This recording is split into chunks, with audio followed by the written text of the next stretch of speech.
Hello बच्चों, स्वागत है आप सभी का सीबीटी क्लास में। कैसे हैं आप सब? एकदम मस्त बढ़िया पढ़ाई कर रहे हैं हम घर पर। आपको मैंने बिजी क्लास में एक होमवर्क के तौर पर एक क्वेश्चन दिया था। क्या क्वेश्चन था कि फादर ऑफ फिजिक्स है ना, भौतिक विज्ञान के पिताजी कौन है, यही तो था। कराया किसी बच्चे ने वो? कर लो यार, ऐसा मत करो, तुम्हारे काम आएगा, मेरे तो कुछ काम नहीं आना। अच्छा एक बात बताओ, कल के लेक्चर में हमने क्या क्या पढ़ा था? हमने कल के लेक्चर में हमने अदिश राशि पढ़ी थी, सदिश राशि पढ़ी थी। अदिश और सदिश, एदिश और सदिश राशि, ये तो कवर गए थे। एदिश क्या थी कि जिनमें दिशा की जरूरत नहीं होती, जिनमें दिशा की जरूरत नहीं होती। सदिश कौन सी थी? जिनमें दिशा की जरूरत होती है। ये दो पढ़ कर आए थे हम।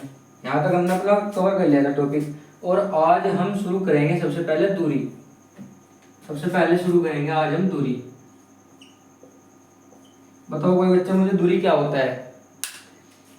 अगर मैं आपको बोलूं कि एक कार ए से चली और बी तक गई, यानी कि ए से चली और कहाँ तक गई? बी तक, यानी कि 50 मीटर चली। मैंने कह दिया 50 मीटर चली, तो इसकी दूरी कितनी है? 50 मीटर। कैसे पता लगा? कि सर एक कार थी, एक कार थी यहाँ पर, वो ए से चली बी तक गई, यानी कि मैं कह सकता हूँ कि किसी वस्तु द्वारा तय किए गए पथ की लंबाई को, यानी कि यहाँ से यहाँ तक इसने किया ये वाला पथ तय कराना, तो जो इसकी लंबाई है कितनी है? 50 मीटर। 50 मीटर की क्या है? दूरी। यानी किसी वस्तु द्वारा तय किए गए पथ की लंबाई को उस वस्तु की दूरी कहते हैं, या उस वस्तु द्वारा तय की गई दूरी कहते हैं। ठीक है, क्या लिखोगे आप इसकी डेफिनेशन? कि किसी वस्तु द्वारा तय किए गए पथ की लंबाई को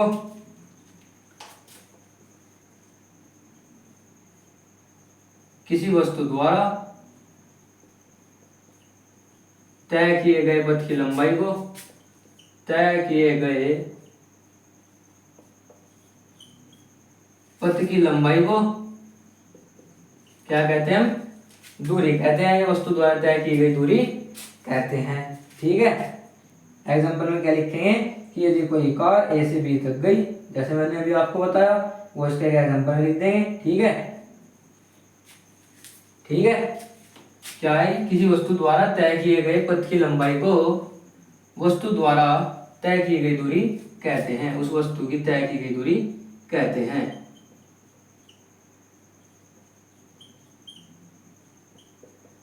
या उस वस्तु की तय की गई दूरी कहलाती है। ऐसे नहीं लिखते आप इसे, एक काम करो, इसे आप लिख लो, किसी वस्तु द्वारा तय किए गए पथ की लंबाई को उस वस्तु की दूरी कहते हैं। इतना लिख लो आप कि किसी वस्तु द्वारा तय किए गए पथ की लंबाई को वस्तु द्वारा तय की गई दूरी कहते हैं। ठीक है, वस्तु द्वारा तय की गई दूरी कहते हैं, लंबाई को वस्तु द्वारा तय की गई दूरी कहते हैं, तय की गई दूरी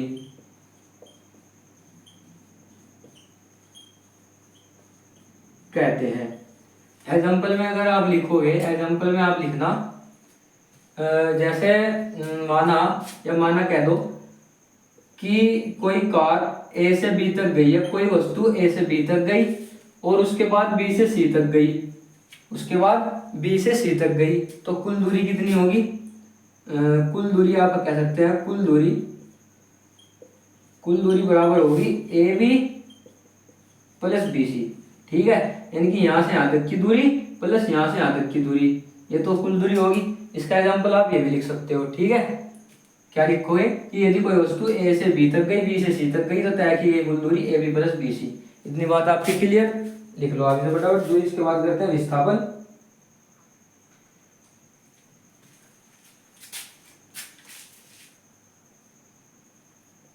विस्थापन, अच्छा ये बात बताओ, दूरी का मात्रक क्या होगा? दूरी को हम मापते हैं मीटर में, यानी कि मात्रक होगा इसका मीटर।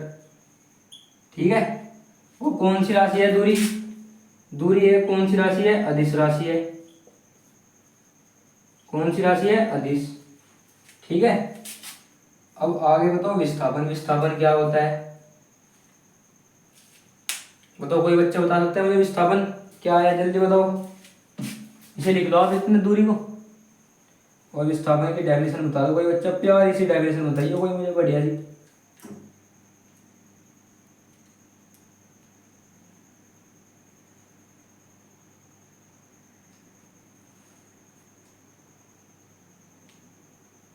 बताओ भाई, विस्थापन बताओ।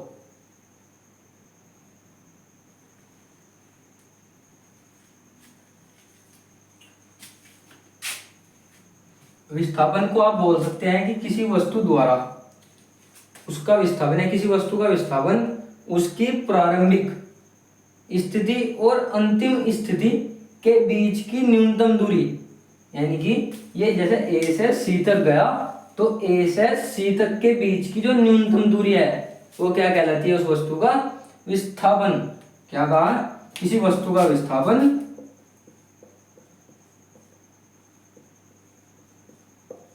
किसी वस्तु का विस्थापन उस वस्तु की या उस वस्तु द्वारा तय की गई प्रारंभिक एवं अंतिम स्थिति के बीच की दूरी, या उस वस्तु की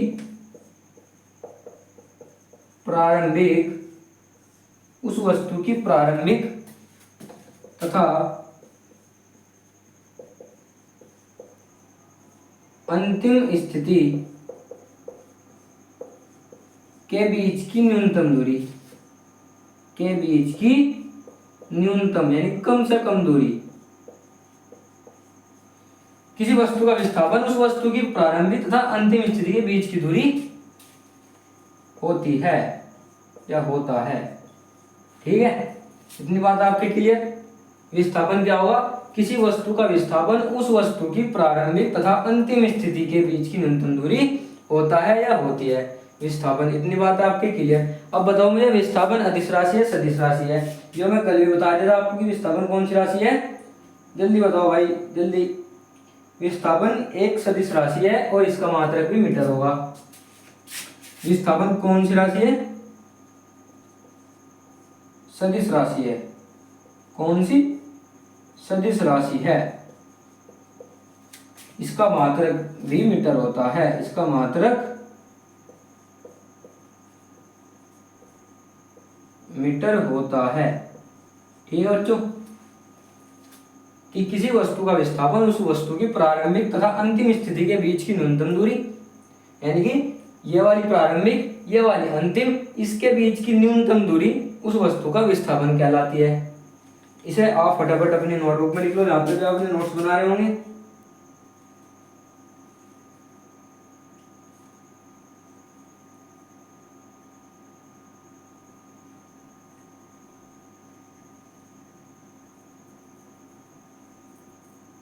जल्दी लिख लो बच्चों से। अब अपना अगला शुरू करते हैं, चाल। क्या शुरू करते हैं हम, चाल। फटाफट से नोट करेंगे आप, फिर हम अपने अगले टॉपिक पर चलते हैं, या अगली डेफिनेशन कह दो कि चलते हैं। क्या अगली डेफिनेशन है हमारी, चाल।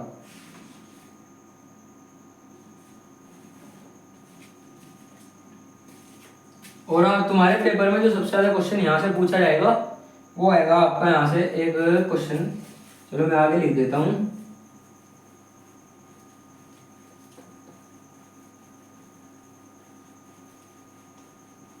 एक यहां से क्वेश्चन बनता है आपका ये वाला, दूरी तथा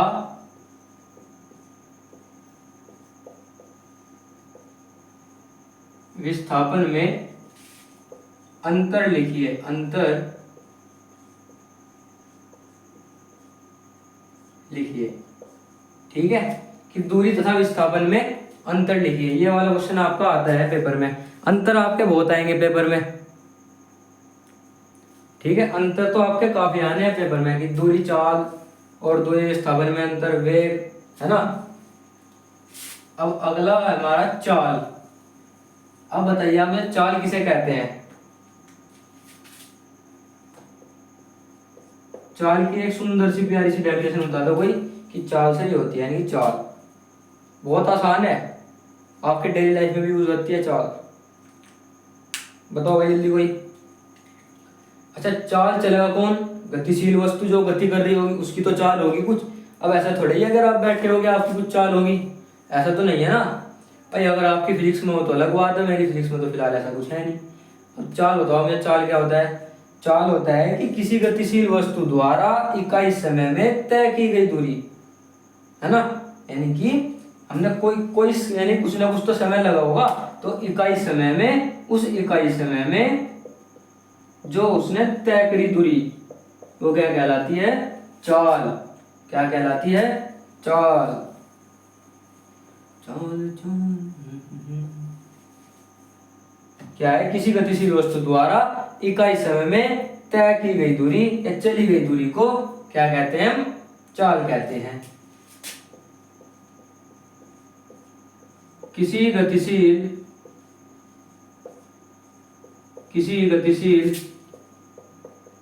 वस्तु द्वारा इकाई समय में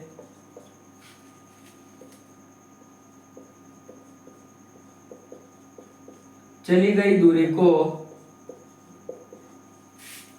क्या कहते हैं? हम चाल कहते हैं। ठीक है बच्चों, कि किसी गतिशील वस्तु द्वारा इकाई समय में चली गई दूरी को चाल कहते हैं। क्या कहते हैं? हम चाल कहते हैं। चाल बराबर दूरी बटा समय। चाल बराबर दूरी बटा समय, यानी कि इकाई समय में तय की गई दूरी। यहां से पता लग रहा है कि इकाई समय में तय की गई दूरी कौन? चाल कहते हैं। चाल का मात्रक क्या होता है बताएगा कोई मुझे? दूरी का मात्रक सर आपने बताया मीटर, और समय का मात्रक हमें पता है सेकंड। तो इसका मात्रक, चाल का मात्रक हो गया मीटर प्रति सेकंड। क्या होगा? मीटर प्रति सेकंड। ठीक है, ये सेंटीमीटर प्रति सेकंड लिख लो। ठीक है, अगर सेंटीमीटर के पद में लिखेंगे। और ये बताओ, ये सदिश राशि है अदिश राशि है? बताओ ये जल्दी, सदिश राशि है अदिश राशि है? सर ये तो हमारी अदिश राशि है, इसमें दिशा की जरूरत नहीं होती। ठीक है, यह कौन सी राशि है? अदिश राशि है। फटाफट लिखो अभी से, फिर अगले डेफिनेशन की ओर चलते हैं अपने।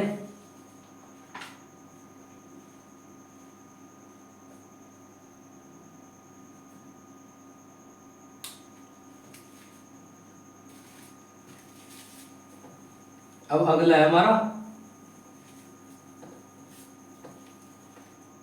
अब हमने चाल तो पढ़ लिया। अब चाल के अंदर के टॉपिक पढ़े हैं कि औसत चाल और तात्क्षणिक चाल। कि औसत चाल क्या होती है और तात्क्षणिक चाल क्या होती है। यानी कि चाल तो हम पढ़कर आ चुके हैं। अब चाल के अंदर के टॉपिक है, एक तो औसत चाल, औसत चाल, और नंबर दूसरा पढ़ेंगे हम तात्क्षणिक चाल। तात्क्षणिक चाल। ठीक है, अब कोई मुझे बताओ कि औसत चाल क्या होता है? बताओ भाई जल्दी, औसत चाल।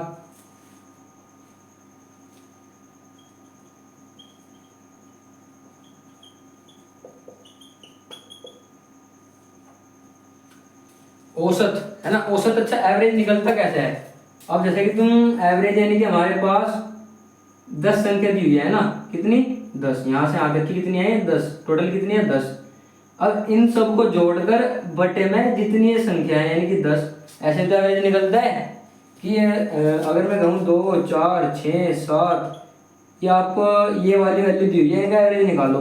तो 4 और 2 6, 6 6 12, और 12 और 7 19, 19 बटे टोटल कितनी संख्या है? 1 2 3 4, ऐसे निकलता है एवरेज।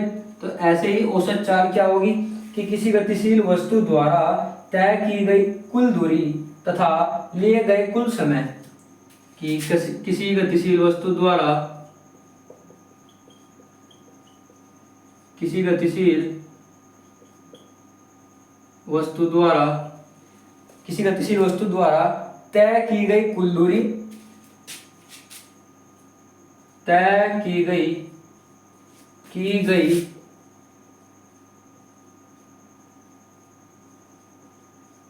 कुल दूरी तथा लिए गए कुल समय के अनुपात को, तथा लिए गए कुल समय के अनुपात को औसत चाल कहते हैं। क्या कहते हैं? औसत चाल कहते हैं। इतनी बात आपके क्लियर? औसत चाल क्या है? किसी गतिशील वस्तु द्वारा तय की गई कुल दूरी, यानी कि उसने कुल दूरी कितनी तय करी, चाल बराबर दूरी बटे समय है ना, तो कुल दूरी बटे कुल समय। इतनी बात आपके क्लियर कि कुल तय की गई दूरी, कुल तय की गई दूरी बटे कुल लगा समय या कुल समय।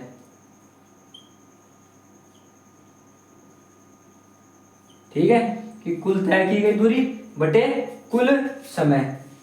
इतनी बात आपके क्लियर? इतनी बात आपके क्लियर? बताओ भाई जल्दी।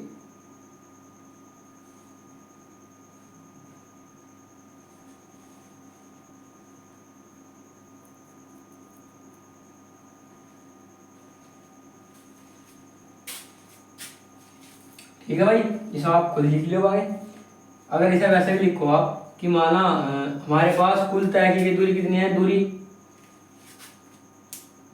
यानी कुल तय की गई दूरी माना कि S1 plus S2 plus S3 and so on. ठीक है, और कुल लगा समय T1 plus T2 plus 3 and so on.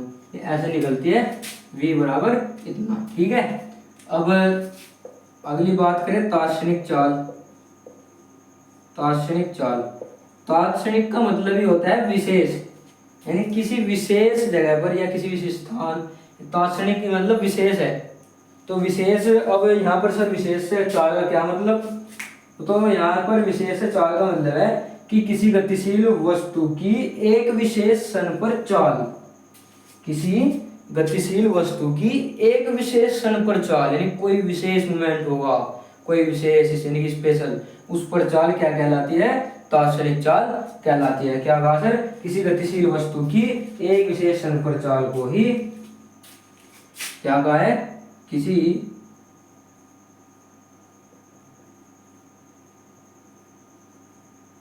गतिशील वस्तु की एक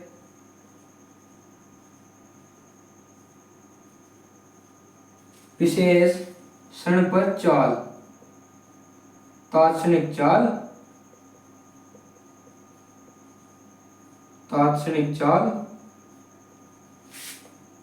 कहलाती है। आपको बस ध्यान रखना है, तात्क्षणिक का मतलब विशेष, यानी कोई विशेष क्षण होगा उस पर चाल तात्क्षणिक चाल कहलाती है। ठीक है, यानी कि एक कोई स्पेशल टाइम होगा जब उस पर चली गई चाल तात्क्षणिक चाल कहलाती है। इतनी बात आपके क्लियर?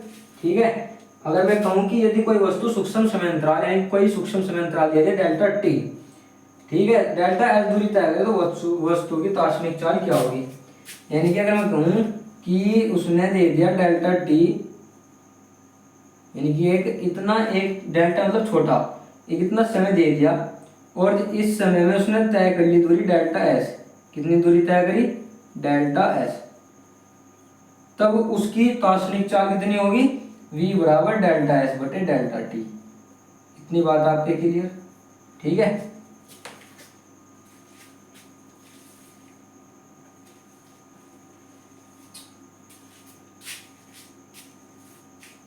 अब एक नोट पॉइंट बना लो। नोट पॉइंट में क्या कहा है कि गाड़ी का स्पीडोमीटर गाड़ी की तात्क्षणिक चाल मापता है। क्या कहा है कि गाड़ी में लगा, नोट पॉइंट बाबू ये बच्चों नोट पॉइंट है। नोट पॉइंट में लिखना है कि गाड़ी में लगा स्पीडोमीटर गाड़ी की तात्क्षणिक चाल मापता है, गाड़ी की तात्क्षणिक चाल मापता है।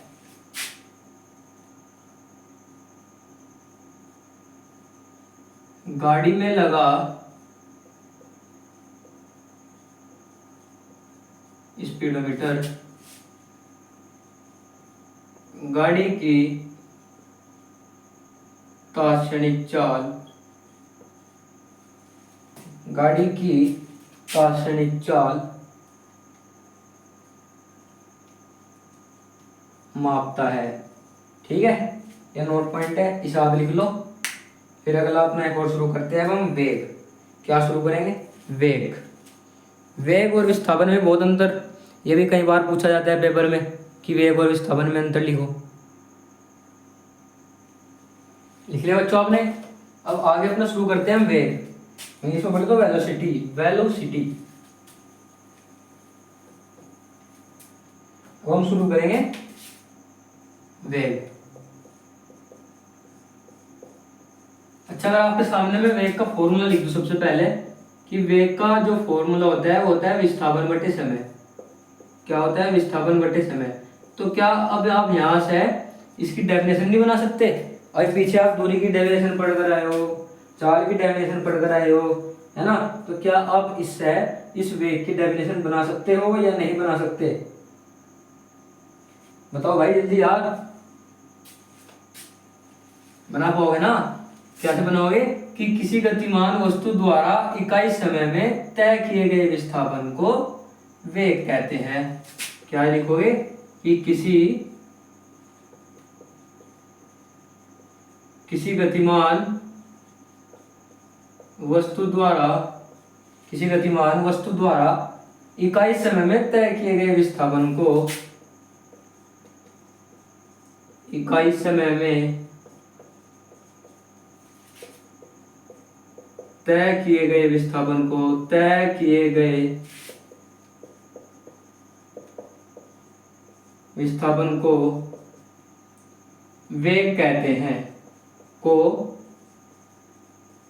वेग कहते हैं। ठीक है, कि किसी गतिमान वस्तु द्वारा इकाई समय में तय किए गए विस्थापन को वेग कहते हैं। अगर आपको बटे में कहीं भी समय लिख रहा हो तो सेम ऐसी डेफिनेशन लिखना, बस अंतर रहेगा यहाँ कि इकाई समय में तय किए गए विस्थापन, तय किए गए वेग, है ना?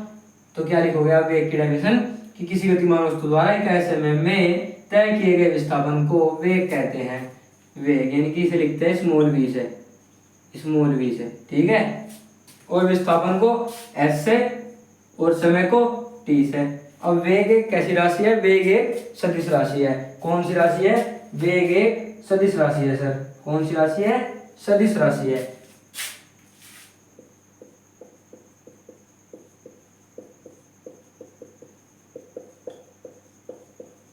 वेग कौन सी राशि है? सदिश राशि है। ठीक है, अब जब सदिश राशि है, अच्छा एक बात बताओ, अगर मैं इसके ऊपर ये लगा रहा हूँ तीर का निशान, ये क्या है? ये होता है बच्चों सदिश का निरूपण। सदिश को हम तीर का निशान लगाकर प्रदर्शित करते हैं। जैसे वेग सदिश राशि है तो वेग के ऊपर तीर का निशान लगा दिया, इसका मतलब है कि वेग कौन सी राशि है? सदिश राशि है। समय अदिश है, इसके ऊपर कुछ नहीं लगा रहे हम। अगर मैंने एस के ऊपर लगा रखा है तो इसका मतलब एस भी क्या है? सदिश राशि है। ठीक है, एस भी क्या है? सदिश राशि है। इसका मात्रक भी क्या होगा? मीटर प्रति सेकंड इसका मात्रक होगा। ठीक है, और जैसे अब हम पढ़कर आए थे वेग चाल थी औसत चाल, दार्शनिक चाल। ऐसे हम वेग के बारे में पढ़ेंगे। वेग कौन कौन सी होगा? औसत वेग। इनकी डेफिनेशन आप खुद लिखेंगे क्योंकि ये बिल्कुल उसी की तरह है, बस मैं आपको समझाऊंगा। और तात्क्षणिक वेग। अच्छा, अब बताओ मुझे औसत वेग क्या है? जल्दी बताओ मुझे, औसत वेग क्या होता है? औसत वेग होगा कुल तय किया गया विस्थापन बटे कुल समय या बटे समय। क्या कहोगे? औसत वेग कहोगे आप कि कुल तय किया गया विस्थापन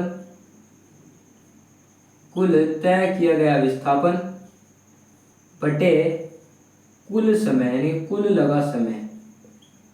ठीक है, ये तो हो गया औसत वेग। और तात्क्षणिक वेग यानी कि वही विशेष टाइम पर, है ना, कि विशेष क्षण पर वेग, किसी गतिशील वस्तु का विशेष क्षण पर वेग तात्क्षणिक वेग कहलाता है। क्या कहलाता है? तात्क्षणिक वेग कहलाता है। यानी कि v बराबर डेल्टा एस बटे डेल्टा टी।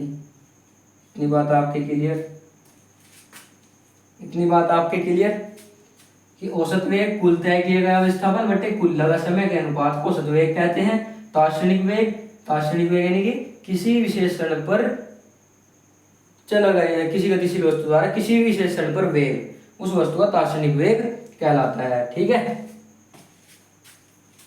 अब हम अगला करते हैं लोग त्वरण। आज हम बहुत सारी डेफिनेशन क्लियर कर लेंगे इस वाले लेक्चर में।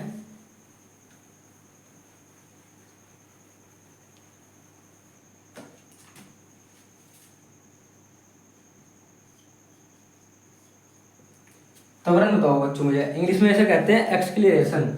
ठीक है, कहते हैं एक्सीलरेशन, एक्सीलरेशन। ठीक है, बताओ भाई त्वरण क्या हो जल्दी।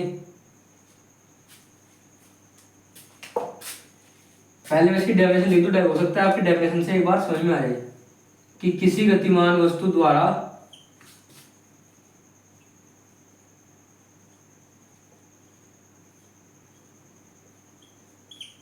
किसी गतिमान वस्तु द्वारा किसी गतिमान वस्तु द्वारा या वस्तु के वेग में परिवर्तन की दर को, या किसी गतिमान वस्तु में के वेग में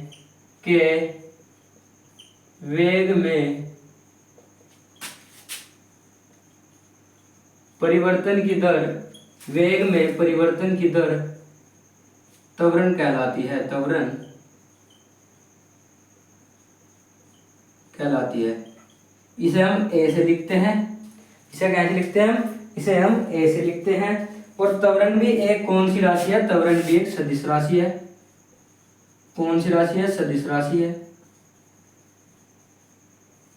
और ए बराबर होगा किसी गतिमान वस्तु के वेग में परिवर्तन की दर, यानी कि परिवर्तन की दर, जहां भी दर दिख जाए इसका मतलब बटे में क्या है, समय। अब वेग में परिवर्तन यानी कि वेग बटा समय। अब वेग का मात्रक क्या था बताओ भाई, ऐसा आप पढ़ते रहे हो। वेग का सर, वेग का मात्रक तो आपने बोला था मीटर प्रति सेकंड होता है। ठीक है, बटे में समय, समय का होता है सेकंड, तो ये पूरा पूरा बन गया हमारा मीटर प्रति सेकंड का स्क्वायर। ठीक है, ये इसका मात्रक होगा। और ये कौन सी राशि है, सदिश राशि है। और बात करूं धनात्मक त्वरण और ऋणात्मक त्वरण, त्वरण के प्रकार हैं कौन कौन से। अगर मैं बात करूं धनात्मक त्वरण और दूसरा ऋणात्मक त्वरण।